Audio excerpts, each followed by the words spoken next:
Here we have interesting case that you can encounter similar in clinical practice. Patient, male, 65 years old, fibrosing interstitial lung disease of known cause. I'll postpone the diagnosis at the end of the video. Let's revise the findings again. We have features of fibrosis, irregular reticulation at the periphery, and bronchocentric, ground glass, bronchocentric and peripheral as well, traction bronchiectasis, as you can see here, and here as well. Here we have likely paracicatricial emphysematous changes due to fibrosis also. We don't have honeycombing. The five features of fibrosis are present more lower lobar. We have bronchocentric distribution of the fibrosis as well and peripheral. So as usual, we are following the approach to analyze the case from the point of view of UIP patterns. We don't have here honeycombing, so it's not a typical UIP. Presence of bronchocentric fibrosis also will deny the probable UIP, so we have here either indeterminate pattern for UIP or alternative diagnosis. According to the parenchymal changes here, so this is more with indeterminate for UIP. Alternative diagnosis needs features of other disease. Here in the lung parenchyma,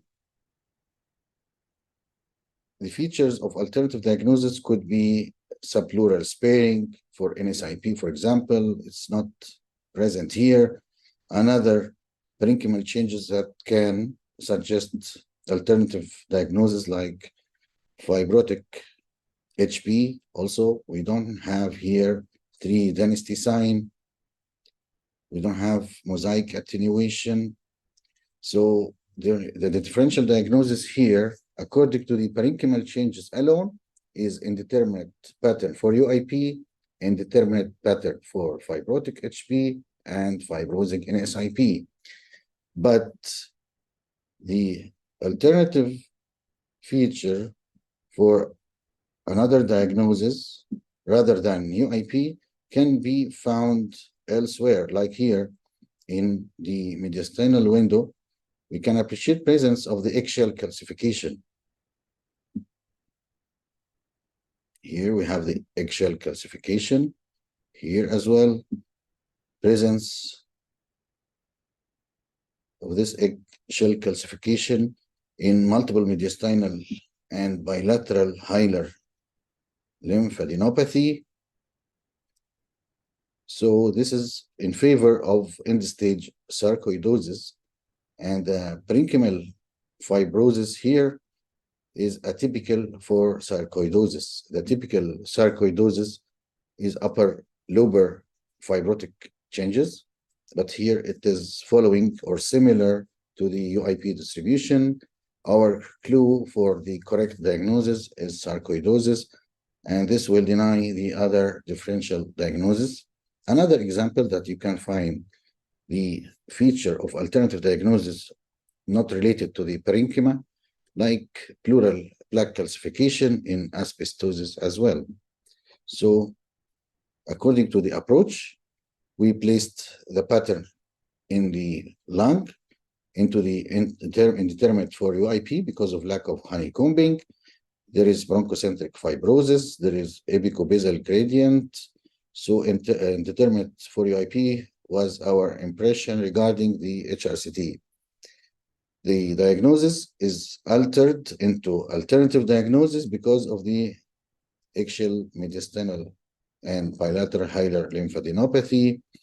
This is the approach.